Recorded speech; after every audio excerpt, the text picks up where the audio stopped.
Yan. Nasa part 2 na po tayo ng atin pong pag-aaral. At yung pinag-uusapan natin is about the gospel. Sa Tagalog ay magandang balita. Okay? So, what is the gospel? The gospel is the good news about Jesus Christ. Sige, isang click lang. Yan. Tumutukoy sa mabuting balita patungkol kay Jesus. Si Jesus ang main topic ng gospel at wala ng iba. Kaya pag tayo'y nag-share, iwasan natin ma-focus sa sarili natin yung ating pag-share ng gospel. Dapat kay Jesus Christ lamang nakasentro. At pinag-usapan natin nung nagdaang linggo, una, ang gospel talks about Jesus is the only Savior. Sa gospel, si Jesus lang ang atin pong ipinapangaral bilang tanging tagapagligtas ng ating buhay. Wala ng iba. Yan po ang gospel ng ating Panginoong Jesus. At ang ikalawa po na atin pong napag-usapan din, Jesus is the healer. Siya ay ang dakilang manggagamot. At hanggang ngayon, ang ating Panginoong Jesus ay nagpapagaling, naggagamot, at nagpapalaya. At pinatunayan yan, no, ng mga bagay na naganap last Sunday. Bagamat marami sa inyo ay hindi nakasaksi sa nangyaring deliverance na ginawa ng Panginoong Hesus sa isang bago pa lang na dumalo ng Sunday afternoon. Kung saan ay pinalaya siya ng Panginoon mula po sa espiritu ng kulam. Sapagkat yung pong first timer na naka-attend nung last Sunday afternoon ay 2 beses nang namatayan ng sanggol sa kanyang bahay bata. Yung kahuli-hulihang namatay ay nakita na ng doktor sa pamamagitan ng ultrasound, buhay, may pintig, may puso, kaya inaalagaan nga ng doktor, doon siya pumupunta. Ngunit pagdating ng ika-8 months ng kanyang pagdadalang tao, ay bigyan nilang ng check-upin, wala nang pumpintig. Wala na lahat. At tinignan, wala ni isa man na anumang meron doon sa loob ng kanyang bahay bata. Nalusaw siya. Yun ang pinagtataka niya. So, at ganyan kapatid, inimbitahan ng isang kasama niya sa bahay, yung bago na yun last Sunday afternoon.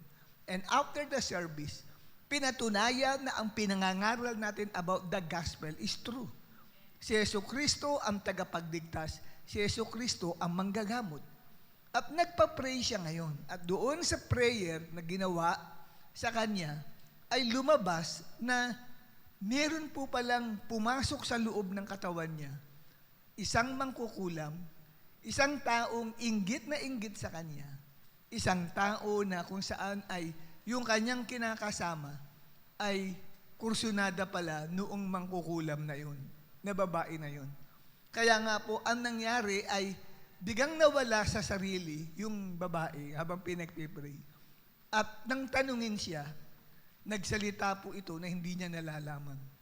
Na kung saan ay, nang tanungin siya, ano ang ginawa mo sa 2 sanggol na nasa sinapupunan ng babaeng ito? Pinatay niya. At dinala niya doon sa puno, sa tondo. Kaya pala nawala.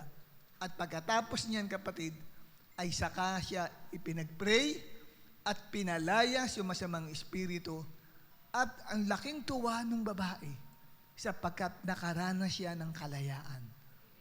Amen? So nakita natin yung kapangyarihan ng Diyos. Kung saan po ay ako nakasaksi kung saan yung pong yung kaluluwa tuloy, yung pong mangkukulam na yun ay takot na takot nang marinig niya ang pangalang Jesus. Kaya wala siyang ginawa kundi lumabas doon sa katawan ng babae. So, ang gospel is about Jesus Christ.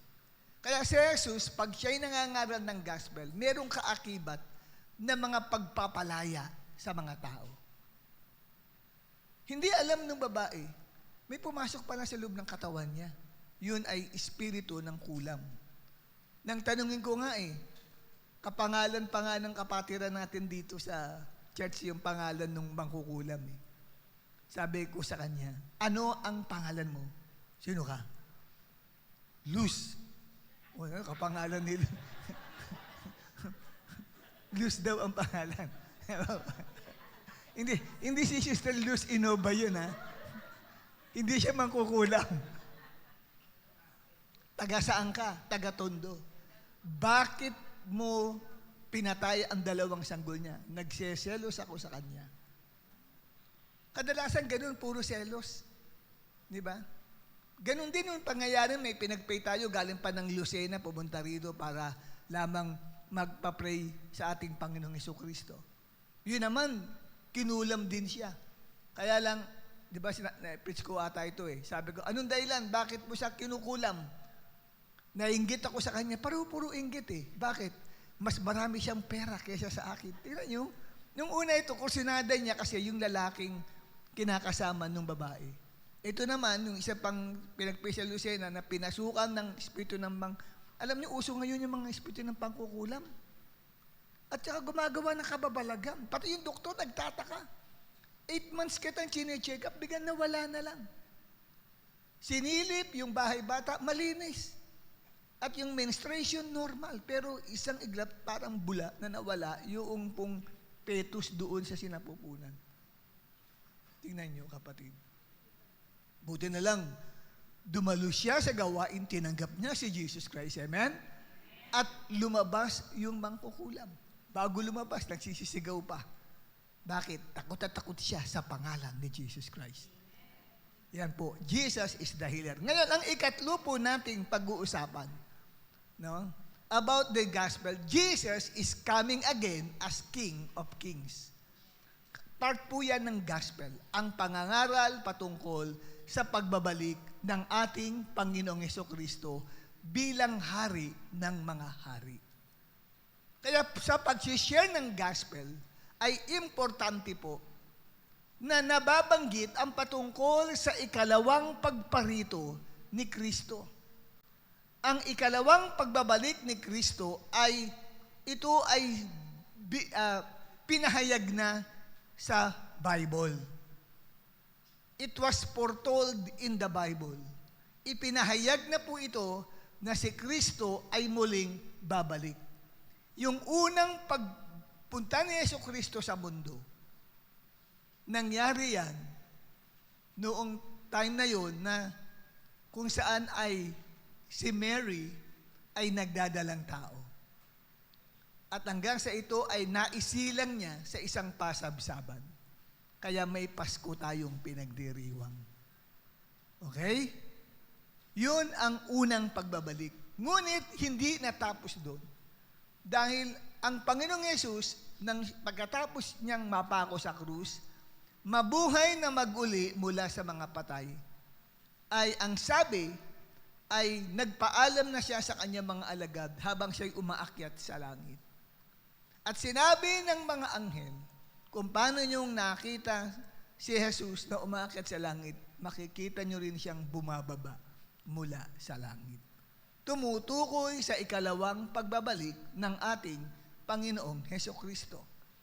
At yung pagbabalik ni Kristo ay naisulat ni Apostol Pablo sa unang Tesalonica 4, talatang 16 hanggang talatang 17. Ito ang sinasabi, "For the Lord Himself will come down from heaven with a loud command, with the voice of the archangel, and with the trumpet call of God. And the dead in Christ will rise first.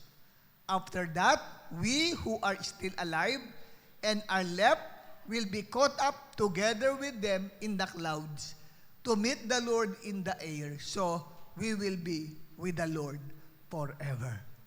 So, yan po kapatid, yung isinulat at ipinahayag ni Pablo na ang Panginoong Yesus ay muling babalik. At sa pagbabalik ng ating Panginoong Jesucristo, una nakita natin dito kapatid, kukunin niya ang kanyang mga mananampalataya. Ngunit tandaan ninyo, sa 1 Thessalonians na binasa natin na yan, hindi po sinabi diyan na ang Panginoong Yesus ay lumapag sa mundo. Nandun pa siya, lumabas siya dun sa pinaka-heaven. At ang sabi, sinalubong na siya ng mga mananampalatayang handa sa pagparito ng Panginoong Jesucristo. At dito ay makikita naman ninyo ang another part ng pagbabalik ni Kristo sa aklat ng Revelation chapter 19, verse 11 hanggang 16. This time, nakasakay na siya sa maputing kabayo. Basahin ho natin ang Revelation 19, 11 to 16. Pagkaraan nito'y nabuksan ang langit, at nakita ko ang isang kabayong puti. Ang sakay nito'y tinatawag na tapat at totoo, sapagkat matuwid siyang humatol at makipagdigma. Parang nagliliyab na apoy ang kanyang mga mata, at sa kanyang ulo ay mayroong maraming korona. Nakasulat sa kanya ang isang pangalan niya na siya lamang ang nakakaalam ng kahulugan. Next slide. Basang-basa sa dugo ang kanyang kasuotan, at ang tawag sa kanya ay salita ng Diyos. Sumusunod sa kanya ang mga hukbo ng langit na nakadamit ng malinis at puting lino, at nakasakay rin sa mga kabayong puti. May matalim na tabak na lumalabas sa kanyang bibig na gagamitin niyang panlupig sa mga bansa. Mamamahala siya sa mga ito sa pamagitan ng tungkod na bakal, at paaagusin mula sa pisaan ng ubas ang alak ng puot ng Diyos na makapangyarihan sa lahat. Next slide. Nakasulat sa kanyang kasuotan at sa kanyang hita ang ganitong pangalan: Hari ng mga hari at Panginoon ng mga Panginoon. So makita ho natin dito, mga kapatid, na para bagang kung paghahambingin mo ang unang Tesalonica 4, na binasa natin, talatang 16 hanggang talatang 17, na ang Panginoon ay bababa mula sa langit. May isang sigaw ng arkanghel at may pakakak ng Diyos. At ang sabi, ang mga nangamatay kay Kristo ay unang bubuhayin na maguli. Kung magagayong tayo mga nangabubuhay at that time na dumating si Lord, ay bigla nilang aagawing kasama nila sa alapaap upang salubungin ng Panginoon sa hangin. Wala tayong nakita doon sa 1 Thessalonians chapter 4 na si Jesus ay nakasakay sa maputing kabayo. Ngunit pagdating sa Revelation chapter 19, nabasa natin dito na si Jesucristo, ang sabi, ay bumababa sa mundo, nakasakay sa maputing kabayo, kasama din niya ang hukbo ng kalangitan. Sa mga tuwid, ang pagbabalik ni Kristo ay, sa pagbabalik niya, una, ay sikreto. Walang nakakakita sa kanyang pagbabalik. Yun po, yung 1 Thessalonians chapter 4. Ang tanging makakaalam lang yan ay ang mga nakahanda na mananampalataya. Mga believers na katulad natin. Prepared ka sa pagbabalik ni Kristo at kukunin ka. Bakit ka kukunin sa mundo at dadaling ka ng buhay sa langit? At yung mga namatay na makakarapat dapat ay dadalin din sa langit. Dito, kapatid, ipinakita na gusto ng Panginoon na sagipin, iligtas ang mga mananampalataya niya na gagawin niya sa pagpaparusa sa mundo. Dahil sa pagbabalik ni Kristo sa mundo, judgment ang daladala ni Jesus. At kailangan munang alisin ang mga tunay at tapat at yung mga handa na mga mananampalataya sa mundo bago siya lumapag sa mundo upang lipulin ang lahat ng tao na hindi kumikilala sa Diyos at hindi sumusunod sa mabuting balita. Sapagkat dumating na si Lord, 1 Thessalonians chapter 4, verse 16 to 17, wala nakakabatid. Ang nakakaalam lang, yung ibang nakakakilala sa mga Christians, biglang nawala sa higaan, naliligo lang, nung buksan nila, damit na lang ang naiwan. Saan lumusot?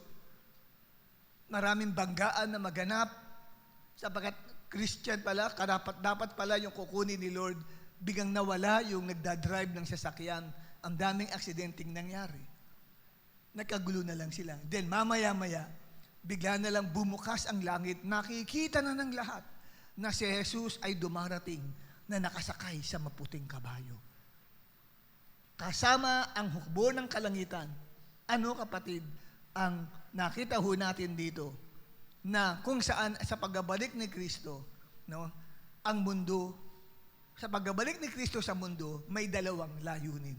Una, ang layunin ay upang iligtas sa paghuhukom sa mundo ang mga tunay na handa sa kanyang pagbabalik.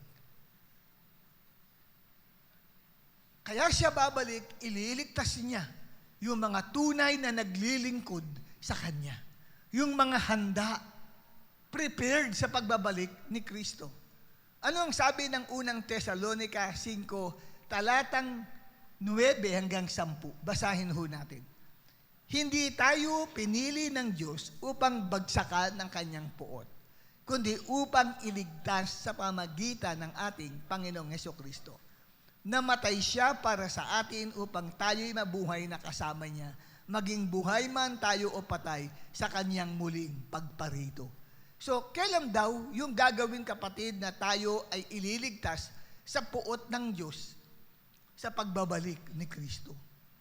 Tumutukoy ito ng time na si Jesucristo ibabalik, yung mga mananampalataya na akalat sa buong mundo, mga believers, yung mga handa, yung mga prepared talaga, yung karapat dapat talagang kunin ng Panginoon sa kanyang muling pagbabalik, ay kanyang kukunin. Yun po yung nakasulat sa 1 Thessalonians chapter 4 na binasa po natin. Yung nahahanda ang kanyang puso, yung talagang nagmamahal sa Diyos ng totoo, yung nagseserve kay Lord. Yan po kapatid, yun pong dalawang layunin. Unang layunin ay upang iligtas ang mga nahahandang mananampalataya. At ang ikalawa na layunin ng pagbabalik ni Kristo ay upang hukuman ang lahat ng tao sa mundo na hindi handa sa kanyang pagbabalik. Kasama diyan ang mga believers na hindi handa. Huhukuman ang lahat ng tao sa mundo.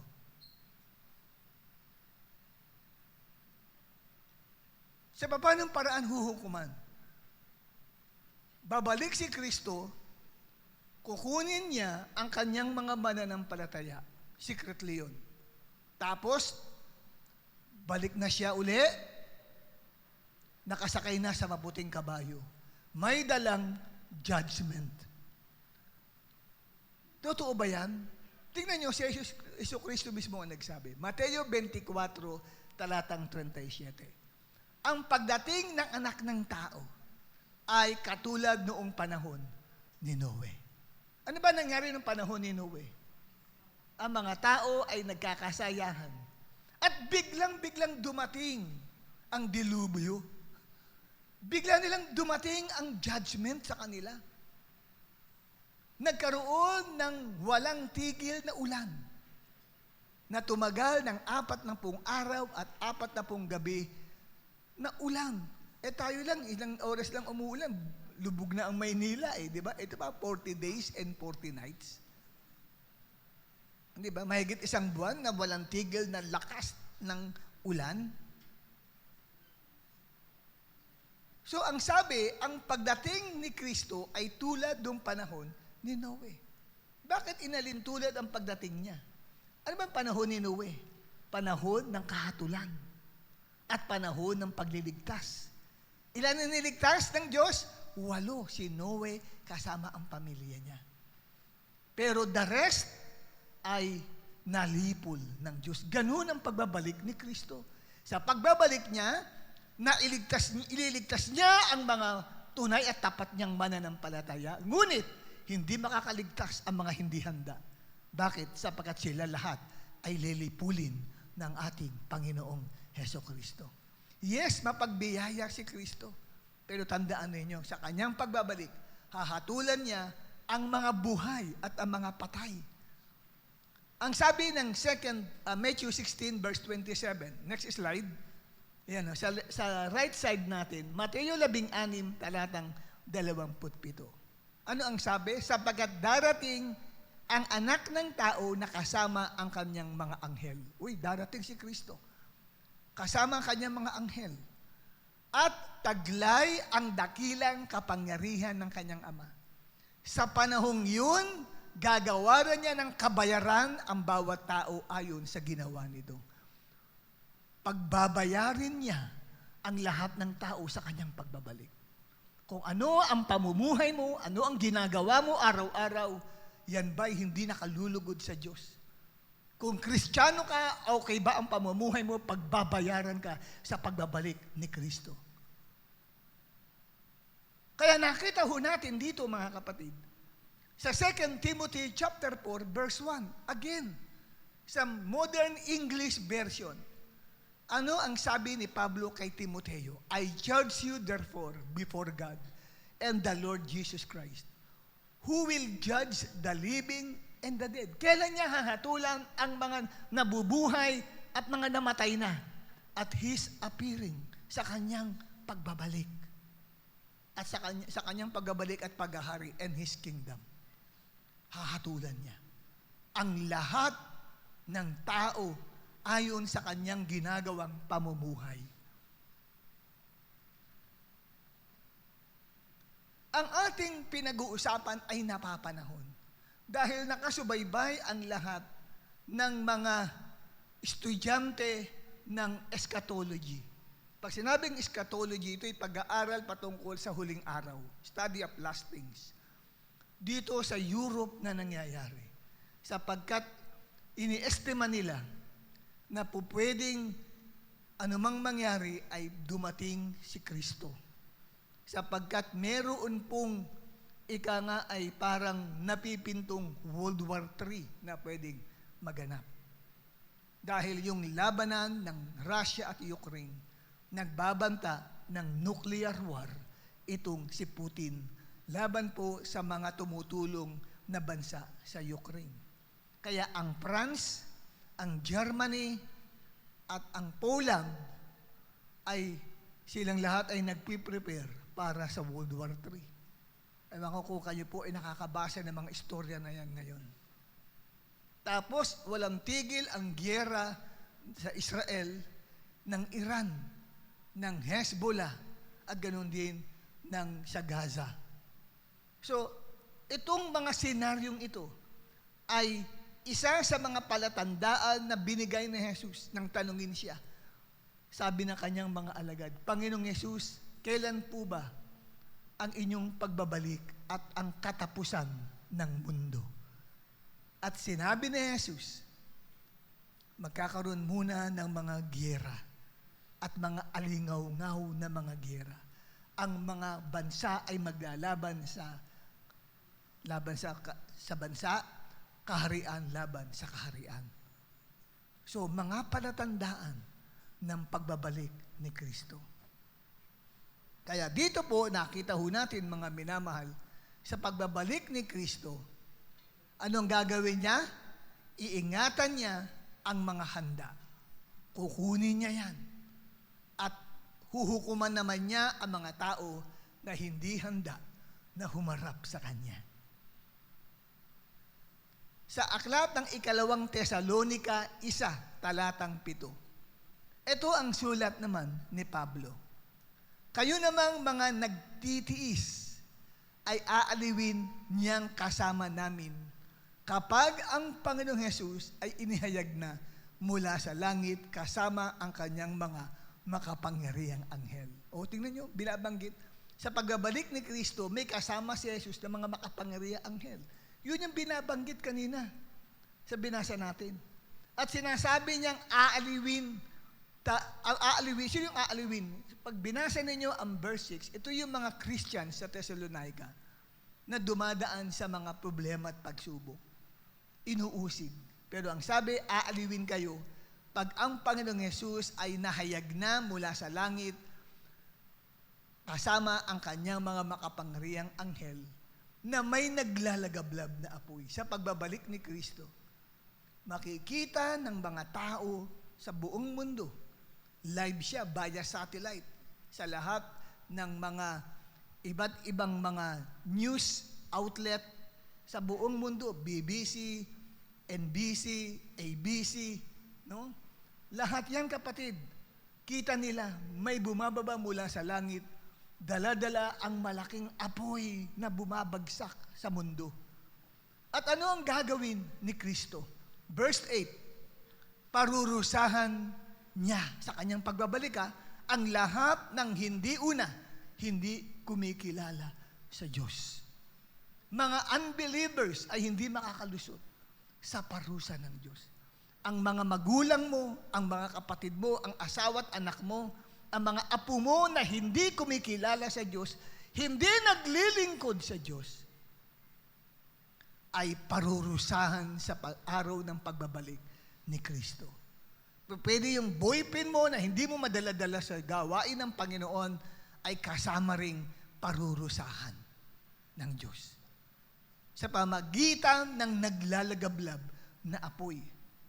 So, dalawang uri ng tao ang makakaranas ng judgment sa pagbabalik ni Kristo. Una, sabi doon, ang mga taong hindi kumikilala sa Diyos. Tumutukoy saan? Sa mga unbeliever. At yung ikalawa ay tumutukoy sa mga believers. Bakit? Anong sabi sa ikalawa? Makakaranas ng pagpaparusa sa pagbabalik ni Kristo, hindi sumusunod sa magandang balita ng Panginoong Jesus. Hindi sinabing hindi naniniwala, kasi naniniwala eh. Ang problema, hindi sumusunod sa gospel. Believer pero hindi sumusunod sa gospel. Parang yung katabi mo, believer pero hindi sumusunod sa gospel. Ang tinuturo ng gospel, si Jesus lang ang tagapagligtas. Po pwedeng may iba pang tagapagligtas yan. Hindi lang si Jesus. Kasi ang gospel nagtuturo, Jesus is the only Savior. Kaya lang may Virgin Mary pa yan eh. Pagtapos ito, pupunta sa Quiapo yan. Not necessarily pumupunta sa church ay totoong believer o handa sa pagbabalik ni Kristo. Amen? Baka mamaya meron pa mga rebulto yan sa bahay, hanggang hindi pa tinatanggal. So, hindi sumusunod sa gospel. Kasi ang gospel, si Jesucristo lang ang tangi mong tagapagligtas. Siya lang ang Diyos mo. Kaso ang problema sa bahay mo, hindi mo mag-give up yung mga rebulto na yan. Kasama kang lilipulin ni Kristo. Kasi hindi ka sumusunod sa gospel. Meron ka pang ibang tagapagligtas. At sa gospel, pinapakilala si Jesus, hindi lang naman tagapagligtas, Panginoon ng buhay mo. Kaya kailangan nagsasubmit ka sa Kanya. Nagpapasakop ka sa Kanya. Believer ka. Ang nasusunod parati sarili mo eh. Yung gusto mo lagi ang sinusunod mo. Kung tinatamad kang dumalo, dahil umuambon ngayon, umuulan, hindi ka pupunta. So, sino ang iyong Panginoon? Sarili mo. Hindi si Kristo. So, hindi ka sumusunod sa gospel. Kaya ang sabi maliwanag dito, ang mga hindi sumusunod sa magandang balita. Bakit kaya hindi sinabing ang mga hindi sumasampalataya? Ano? Di ba? So, kaya binanggit na hindi na sinabi yung mga hindi sumasampalataya. Sumasampalataya eh. Problema, walang pagsunod. Parang ikaw, sumasampalataya ka pero hindi ka masunurin sa Diyos.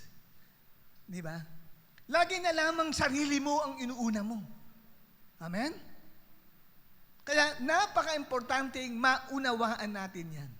At ano po kapatid ang magiging kapalaran ng mga unbelievers at believers na ito na hindi prepared sa pagbabalik ni Kristo? Verse 9, magdurusa sila ng walang hanggang kapahamakan. Grabe.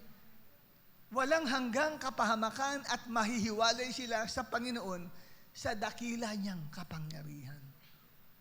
Matindi yung kaparusahan pala na mararanasan ng unbeliever at believer na hindi naman sumusunod sa gospel. Kung paparusahan ng Diyos ang mga hindi sumusunod sa gospel, karapatan ng pastor mangaral ng gospel. Kaya yun, nagsasabing gospel din namin kailangan ng believer na kami. No! Kasi kaya pinangangaral, hindi ka totoong sumusunod sa gospel. Kaya ang gospel, kapatid, magbuting balita patungkol kay Jesus Christ. Una, tignan mo maigi ang gospel. Sino ba ang tinuturo sa gospel? Si Jesus Christ.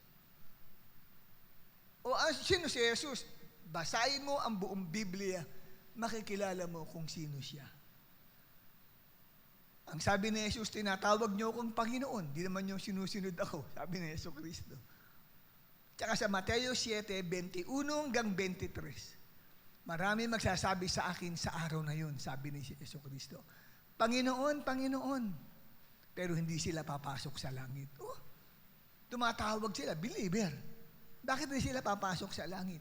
Gumagawa sila ng kasalanan. Anong ginagawa nilang kasalanan? Mabuti naman ang ginagawa nila, kaya ang katiwiran ng mga believer na yun, Lord, di po ba nangaral kami? O mga preacher pa? Di po ba gumawa kami ng mga kababalaghan? Oh, gumagawa ng mga himala, daig pa tayo. Daig pa tayo, kakagawa ng kababalaghan. Di ba nagpa-prophesy kami at matindi pa? Di ba nagpapalayas kami ng mga mangkukulam? Nagpapalayas kami ng mga masasamang espiritu? Di ba mabuting bagay yan? Bakit tinanggihan ni Kristo? Kaya hindi porke, kapatid, na ikaw ay nagagamit sa healing, nagagamit ka mag-share sa mga tao, sigurado ka. Tiyakin mo lang, sumusunod ka sa gospel. Kasi kaya nangyayari yun, dahil kay Kristo yun, hindi dahil sa iyo. Isiner mo si Jesus Christ, pero ang buhay mo, mali. Yung tao tumanggap. Akala mo okay na rin. Okay na ako. Kasi ako nagamit ako Lord. Kaya okay din. Agree kay Lord. Agree si Lord sa buhay ko kahit mali. Kasi ako nagamit ako eh. Kung hindi ako nagamit, sana. Akala niya, porque nakapagdala ka ng soul, okay na ang buhay mo. Pero ang totoo na, mananaya ka pa ng loto. Mananaya ka pa sa wedding. Mananaya ka pa sa mga sugal. Baka may pasugalan ka pa. May tindahan ka nga, bebenta ka naman ng mga alak, sigarilyo. Tapos, nagagamit ka sa iba. Kaya inisip mo, ba okay kay Lord palang pagtitinda kasi nagagamit ako eh. Pero sa araw na yun, tatanggihan ka ng Panginoon. Dahil hindi ka sumunod sa gospel. Kasi ang tinuturo ng gospel, pagbabago ng buhay kay Kristo. Eh, hindi naman nabago buhay mo eh. Hindi nabago ugali mo, yun pa rin. 5 taon na nakalilipas, hanggang ngayon, sinungaling ka pa din. 5 taon na nakalilipas, hanggang ngayon, mandaraya ka pa din. 5 taon na nakalilipas, hanggang ngayon, maramdamin ka pa din. Masama pa yun ang mga loob mo sa mga taong gumawa ng masama sa iyo, di mo mapatawad. Amen? So, yun po kapatid, ang gospel ay importante. Kaya delikado pala to. So, sa pagbabalik ni Kristo, anong gagawin niya? Una, iingatan niya ang mga nahahanda niyang believer. Paano iingatan? Sa pagbabalik niya, kukunin niya. Sabi siguro ni Lord, dyan muna kayo, mamasyal muna kayo sa langit. At pagkatapos niyan, bumaba na si Jesus, nakasakay na sa maputing kabayo. Sa paano paraan ng paglipol ng Diyos? Sa magitan ng apoy. Mamaya makikita ninyo, kapatid, ang mga talata sa Bible. Ano ang gagawin ni Yesu Kristo sa mundo? Yan. Sa kanyang muling pagbabalik. Anong gagawin niya dito sa mundo? Sabi mo sa katabi mo, wala ka na eh. Sa pagbabalik ni Kristo, inalis na si Brother Mandy. Sa pagbabalik ni Kristo, inalis na si Tintin. Anong gagawin ni Kristo? 2 Pedro 3, talatang 3 hanggang 4. Ito po kapatid, sinir ni Pedro sa atin, sa mga huling araw, maraming tao talagang mang-aasar sa mga Kristiyano. Anong sabi? Una sa lahat, dapat ninyong malaman na sa mga huling araw ay pagtatawanan kayo ng mga taong namumuhay ayon sa sarili nilang pagnanasa. Verse 4, sasabihin nila, nangako si Kristo na darating, hindi ba? Nasaan na siya? Namatay na ang ating mga ninuno o nagkamatayan na ang mga kapitbahay namin. Ngunit hanggang ngayon, wala pa rin pagbabago buhat ng likain ng sanlibutan. Nagtutuya. Akala ko darating si Kristo. Tagal ng pinangangaral yan nung araw pa. Hanggang ngayon, di pa dumarating si Yesu Kristo. So, anong pinag-uusapan? Ang pagdating ni Kristo. Ngayon, nag-switch si Peter. Pag binasa nyo ang verse 5, 6, 7, 8, 9, pagdating ng verse 10, may nilinaw siya. verse 10. 2 Peter 3, verse 10. Sige, sa verse 10 tayo. Isang pindot lang. Ayan. Ngunit ang araw ng Panginoon. So, binabanggit si Pedro na araw ng Panginoon. Anong araw ng Panginoon yan? Yan yung pagbabalik ni Kristo. Ay darating tulad ng isang magnanakaw. Pamilyar ba kayo sa magnanakaw? Sino rito mga dating magnanakaw? Alam niyo ang gawain ng magnanakaw. Ang isang magnanakaw, hindi nagpapaalam sa may-ari para magnakaw. Ano ang style ng magnanakaw? Biglaan yan. Surprise pag pumasok sa bahay yan para magnakaw. Amen? Hindi halata. Simpleng-simple. Wala kang makikitang anumang palatandaan na may balak magnakaw yan. Kaya yung ibang nananakawan, nagtataka sila, ang bait-bait naman niya. Nanakawan kami, hindi ako makapaniwala. Di ba, ganun, puro patoto, hindi ako makapaniwala. Kasi ganyan ang magnanakaw. Ngayon, iniisip mo, ay, gundo-gundo ng panahon, Diyos ang buhay namin ngayon. Wala, hindi totoo yung sinasabi ni Pastor Perdi na yan, na pagbabalik ni Kristo, wala. Parang ganun. Yung style na magnanakaw. Wala kang makikitang palatandaan sa Kanya. Yung pala, may balak palang pagnakawan ka. Ganito pala ang pagbabalik ni Kristo. Darating si Kristo tulad ng isang magnanakaw. Saan natutunan ni Pedro yan? Ng ganyang aral na pag bumalik si Kristo tulad sa isang magnanakaw. Sa Mateo 24, nung tinanong ni Pedro at saka kasama ng mga alagad, Lord, ano ba ang palatandaan ng inyong pagparito at ng katapusan ng sanlibutan? Di ba sabi ni Kristo, tulad sa isang magnanakaw, ang anak ng tao ay darating. So, kaya naisulat ngayon ni Pedro. Kaya darating ang araw ng pagbabalik ni Kristo ay katulad ng isang magnanakaw. Saan niya nakuha yun? Doon sa tinuro ni Jesus Christ. Biglaan, surprise. Mabibigla ka, hindi mo akalain.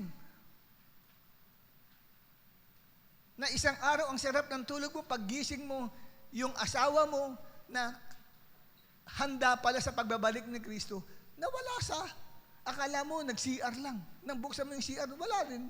Wala sa CR. Baka nagluluto lang sa kitchen, wala rin. Tinanong ang mga anak, asan si mama niyo? Hindi namin alam. Di ba kasama niya sa kwarto? Hindi. Nandito ang damit niya, pero hindi siya makita. Dumating na pala si Kristo. Prepared Kinuha siya. At pagdating nun, pagka ganun na, alam na ninyo, naku, eto na, judgment na ang kapalit. Kasi nakasakay na sa maputing kabayo si Jesus Christ. Kinuha muna ang mananampalataya. At saka ngayon, kapatid, siya ay bababa sa mundo.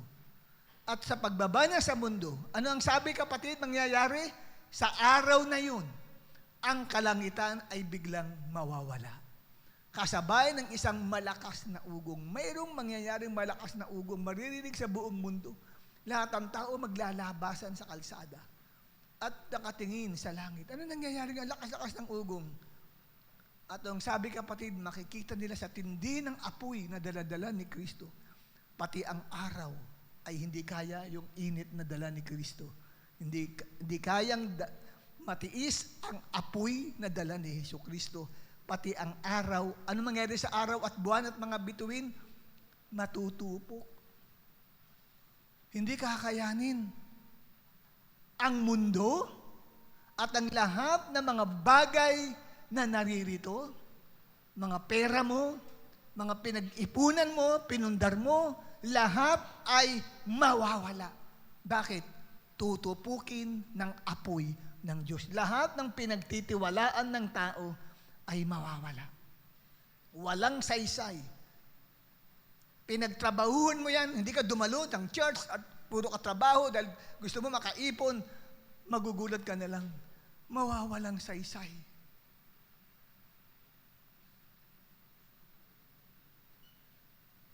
Sasakyan na binili mo, mawawalang kabuluhan. Yung binili mo, kapatid, na Louis Vuitton, na bag, mawawalan ng saysay.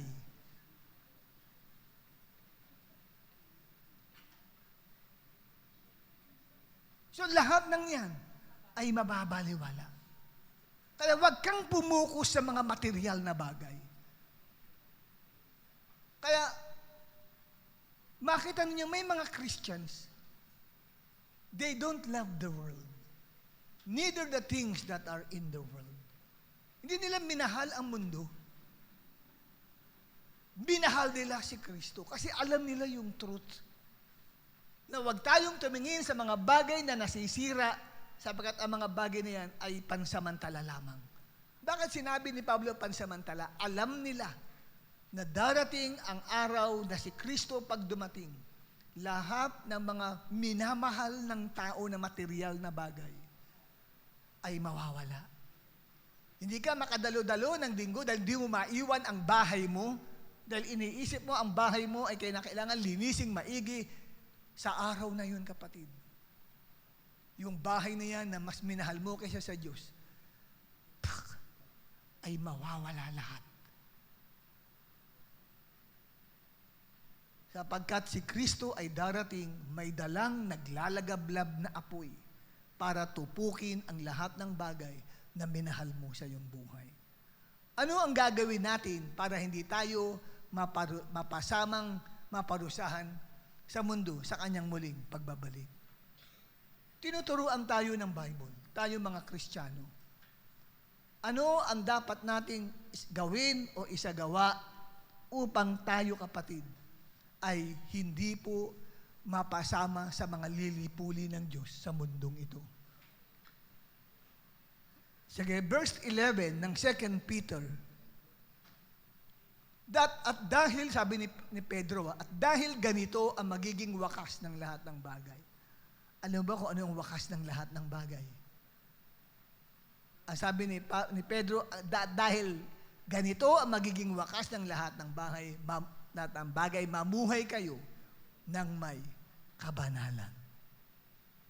So, dalawang bagay ang siyang tinuturo sa atin upang mahanda ang bawat believer. Una, mamuhay na may kabanalan. Ano ibig sabihin, kapatid, ng pamumuhay sa kabanalan o sa holiness?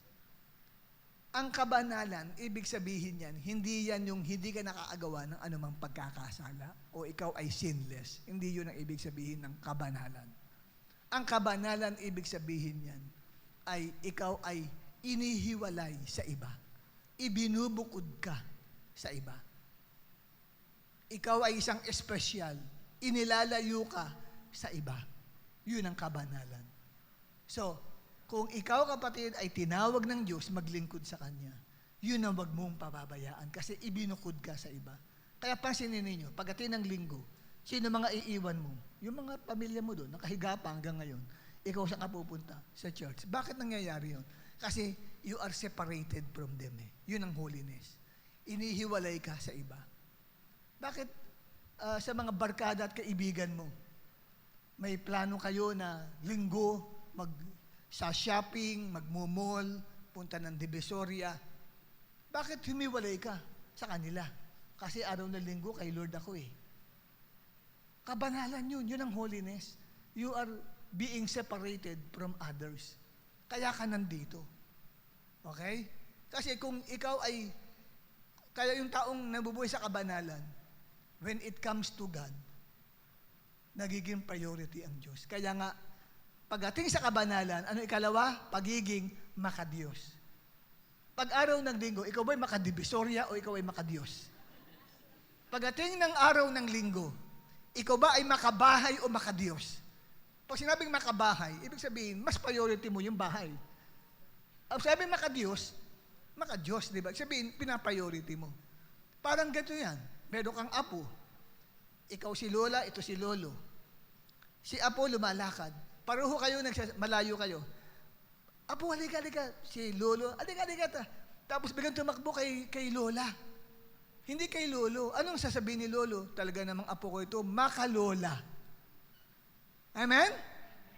Pagkat sabay silang pupunta sa bahay, sasalubong si apo, sinong unang tatakbuhan niya? Sinong unang niyayakapin? Si lola. Anong tawag? Makalola. Ganito rin. Pag sinabing makadiyos, una ang Diyos. Pagdating ng linggo, Hindi una, ang banig. Hindi ka makabanig. Hindi ka makakama. O kaya sa trabaho. Maka-tricycle ka ba? O maka-Diyos?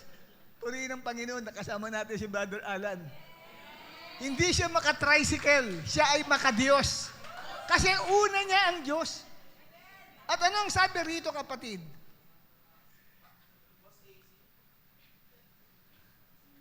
Mamuhay kayo ng may kabanalan at sikapin ninyong maging maka-Diyos. Habang hinihintay ninyo ang araw ng pagbabalik ni Kristo. So tinuturuan tayo ng dapat gawin ng paghahanda.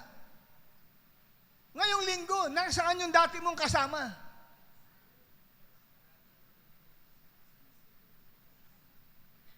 Dati sinong katabi mo noon, nung sa last Sunday? Hanapin mo ngayon kung nasaan siya.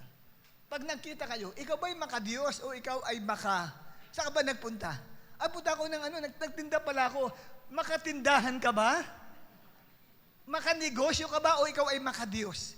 Kaya hindi nagpupunta sa church kasi iba yung kanilang pinapriority sa buhay. Tandaan nyo si Pedro nagsabi rito, dapat daw tayo ay maka-Diyos. Yung iba, wala sa church kasi inibitahan daw ng boyfriend. Ang tawag doon, maka-boyfriend, hindi maka-Diyos. Inibitahan ng girlfriend, maka-girlfriend, hindi maka-Diyos. Hindi ako maka-attend ngayon kasi ang apo ko, inaalagaan ko. Di dali mo yung apo mo sa church. Pag hindi niya inuuna ang Diyos, siya ay maka-apo, hindi maka-Diyos. Amen po ba? Paano naman yung mga nanay na hindi nila maiwan ng mga anak nila? Dalhin mo yung anak mo sa church para maka-attend ka. Huwag kang maging maka-anak, maka-Diyos ka. Tandaan ninyo, pag ang tao hindi maka-Diyos, kasamang lilipulin ng Diyos yan kahit sinasabing believer yan. Kasi ang linaw dito, ang bili ni Pedro, maging maka-Diyos kayo. Salamat sa Diyos, pag may piyesta, may mga umaatin sa atin pa rin. Hindi sila makapiesta. Amen?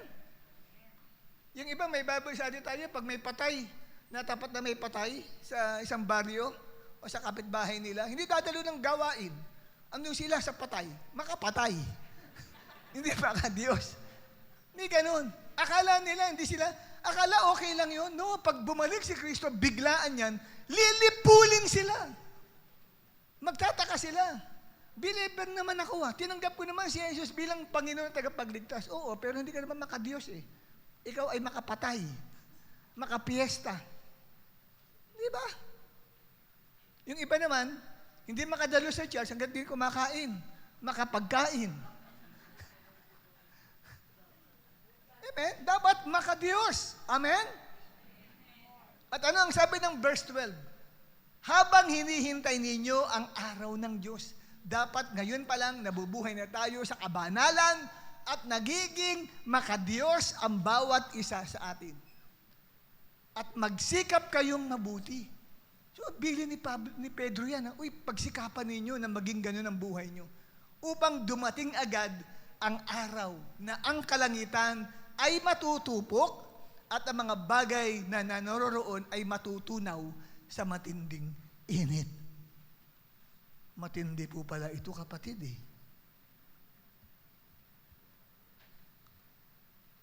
Kung matutupok ang lahat, ano naman siya natutuloy yung mga kinuha niya sa heaven. Aba?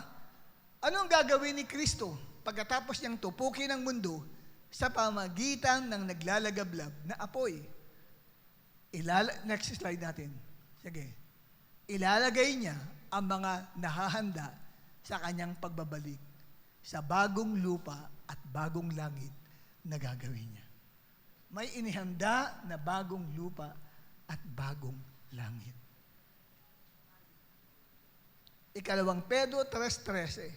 Subalit ayon sa pangako ng Diyos, naghihintay tayo ng bagong langit at ng bagong lupa na paghaharian ng katuwiran.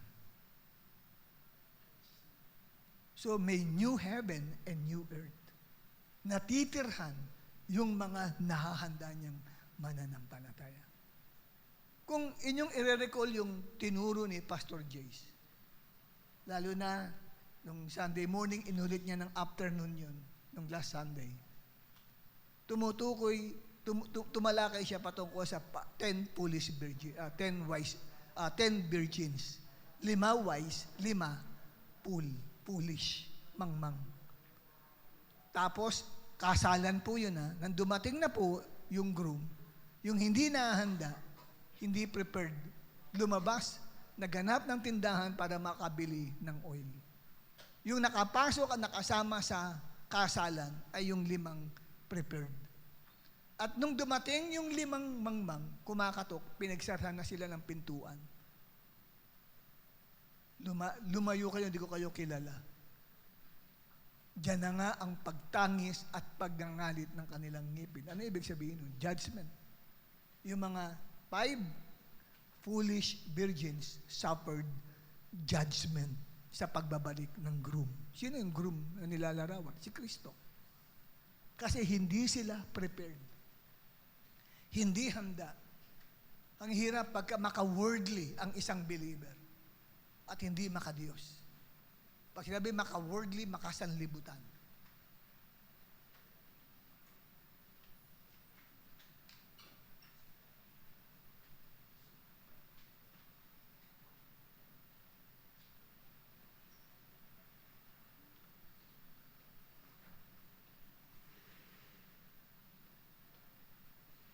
Alam niyo mo, naalala ko, sa pagbabalik ni Kristo, kasama niyang lilipulin ng Antichrist eh. Nasa 2 Thessalonians yun. Chapter 2. Tignan natin ang 2 Thessalonica, Kabanata 2.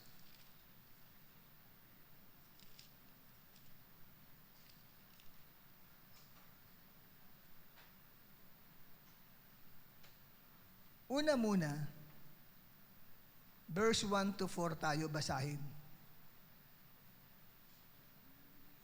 Kasi, ako personal, ang belief ko,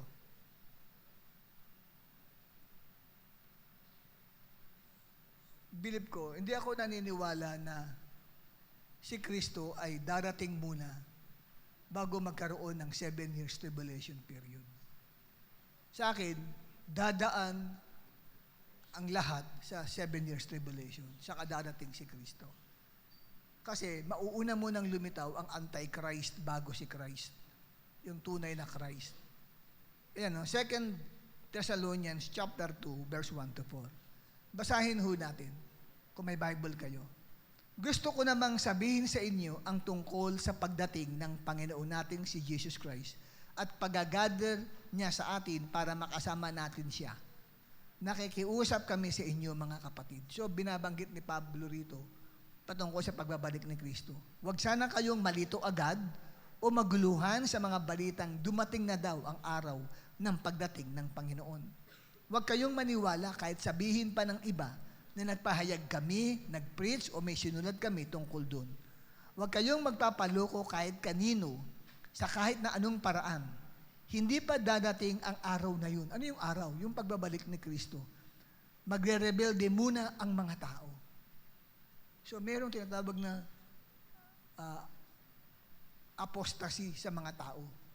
Ibig sabihin, may malaking pagtalikod na mangyayari muna sa mga churches. Marami manlalamig, manghihina, tinatamad ng dumalo. No? Sabi dito, magre-rebelde sila sa Diyos eh. So, dati mga churches, punong-puno ng tao, kukunti na lang, mabibilang mo na lang sa daliri yun. No? Kasi nga, magre-rebelde sila sa Diyos. At ano pa? Tapos, magpapakita yung masamang taong nakadakdang mapunta sa impyerno. Sino yung lawless one dito? Ito yung Antichrist. Lalabanan na masamang taong ito ang lahat ng tinatawag na Diyos o yung mga sinasamba ng mga tao. Tapos gagawin niyang siya ang pinakamataas sa lahat. Uupo siya sa loob ng templo ng Diyos at sasabihin niyang siya ang Diyos. So, Kaya sabi ni Pablo, huwag kayong mabahala kung sinasabi niyong dumating na raw si Kristo. Hindi pa. May dalawang bagay munang mangyari bago dumating si Christ. Magkakaroon ng apostasy. Ito po yung pagtalikod ng maraming Kristiyano sa Diyos. Kasi itong panahon natin ito, sinusubok, tinetest ni Lord kung sino talaga ang handa. Kung sino talaga ang kukunin ng Panginoon. Ngayon, wala pa nga tayong problema. Ang Kristiyano, kung maglingkod na lang, parang kung, di ba, kung kailan, kung ako lang ay, basta available ako, maglilingkod ako sa Diyos. Pag hindi na available, hindi na. Hindi ganun ang paglilingkod sa Diyos eh. Ang paglilingkod sa Diyos, kahit hindi ka available, you will make yourself available. Ganun ang paglilingkod sa Diyos. Gagawin mong available ang sarili mo. Hindi yung kaya ka lang maglilingkod dahil available ako sa oras na ito. Hindi. Kaya ka nang dyan, hindi ka talaga available, pero nasa gawain ka ng Panginoon. Because you make yourself available. Intindihin nyo yan, kapatid. Ngayon, saan nababasa na itong masamang taong ito ay lilipulin ng Diyos? Anong sabi rito?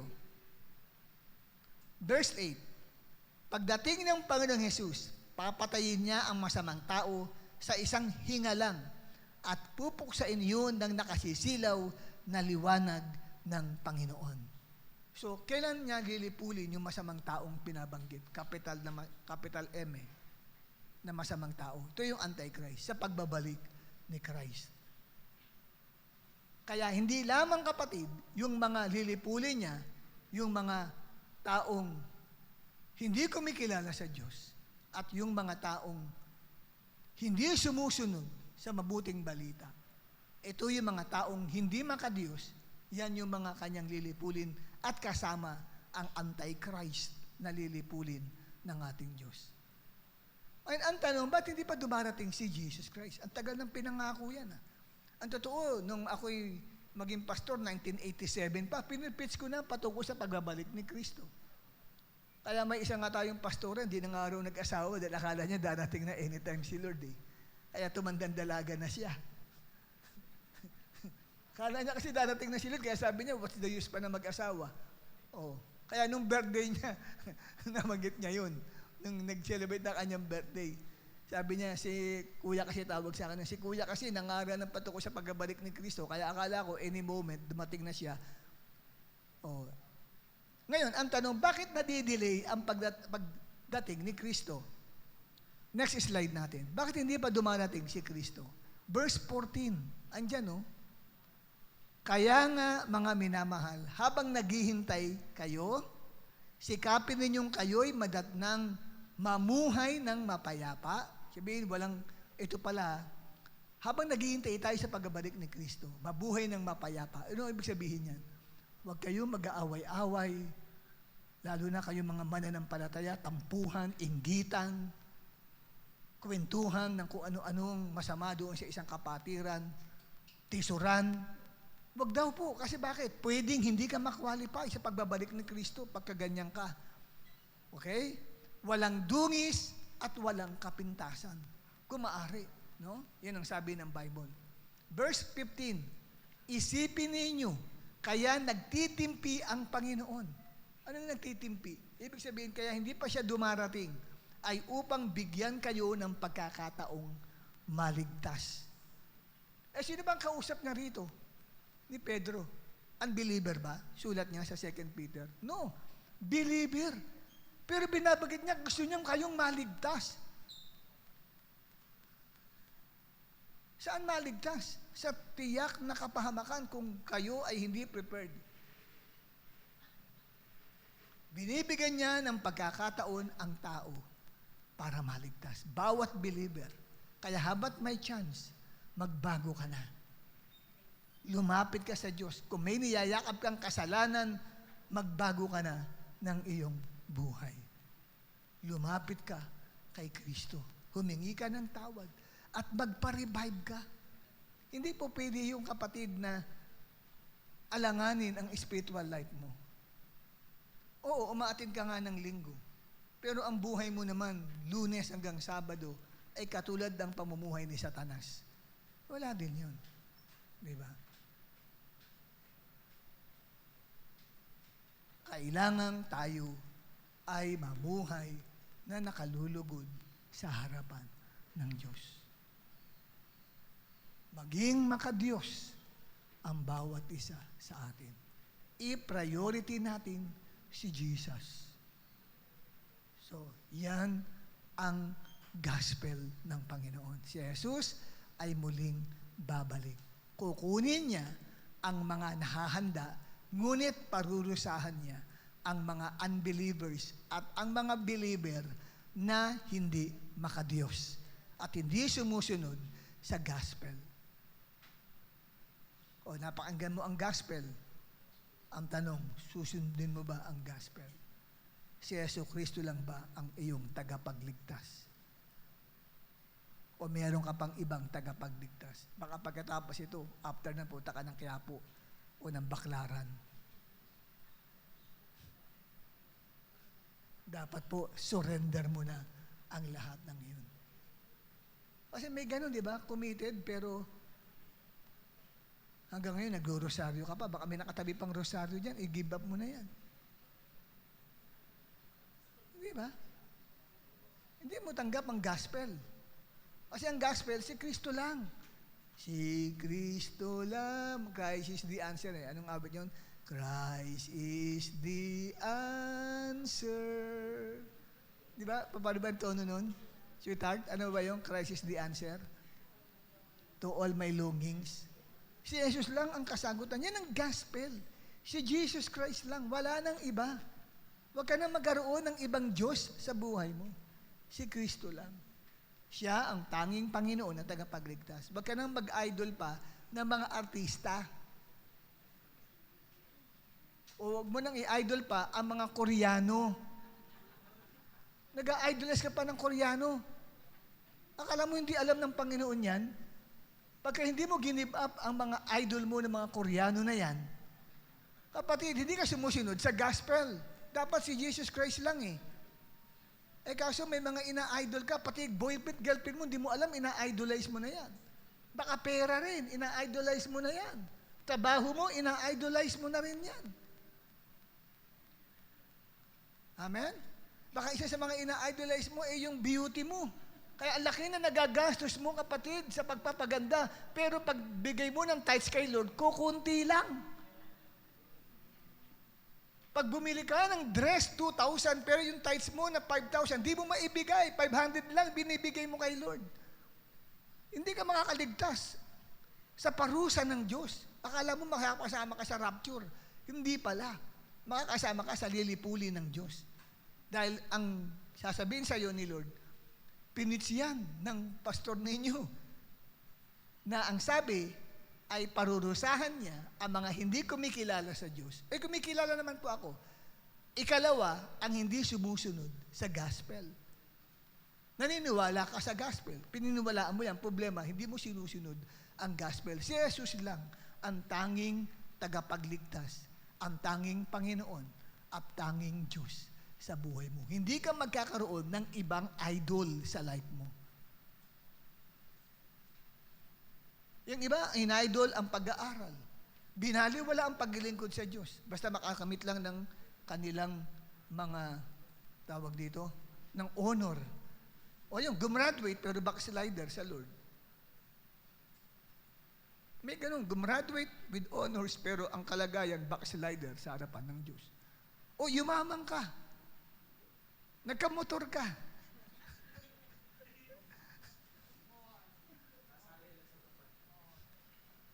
Pero backslider ka sa harapan ng Diyos. Buti hindi pa dumating si Jesus. Kung dumating si Jesus, huli na ang lahat.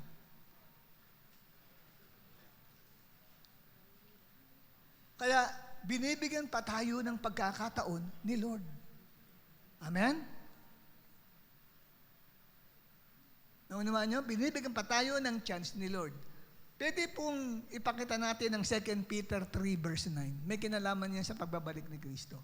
Ikalawang Pedro 3:9 bago ko tapusin itong pangangaral na ito.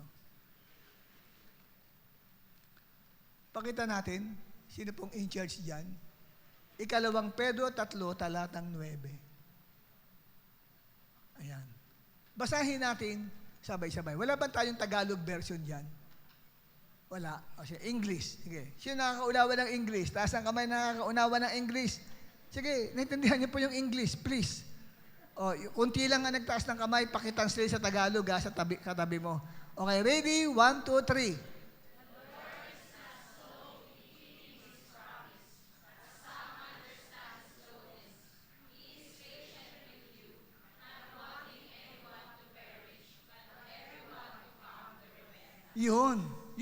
Yan ang sagot ni Pedro doon siya nagtatanong, akala ko ba'y nangako ang Panginoong Jesucristo ninyo na babalik siya? Hanggang ngayon, di pa siya bumabalik.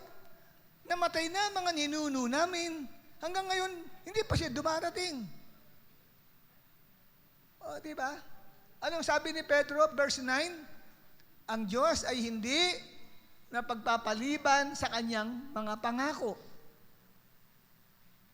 Siya'y nagtitiis lamang sabagat ibig niya na ang lahat ay hindi mapahamak, kundi lahat ay maligtas at magsisi.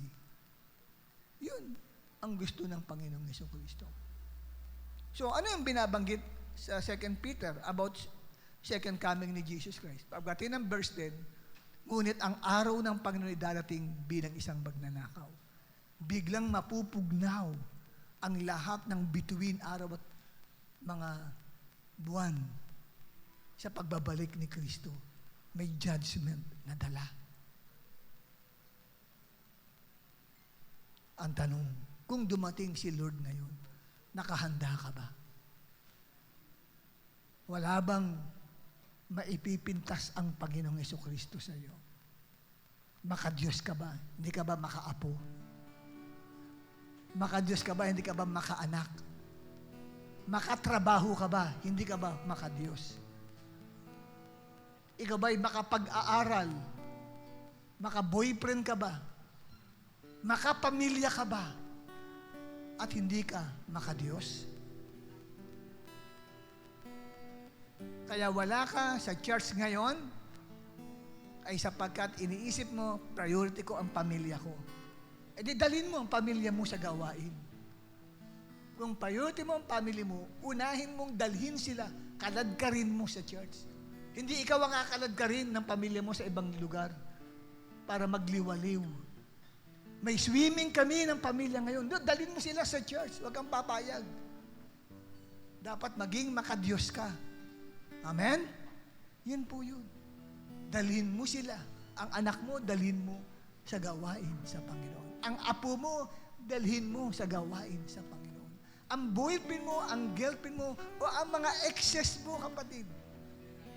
Kung may connection ka pa sa kanila, dalhin mo sa gawain sa Panginoon. Amen? Tumayo tayong lahat.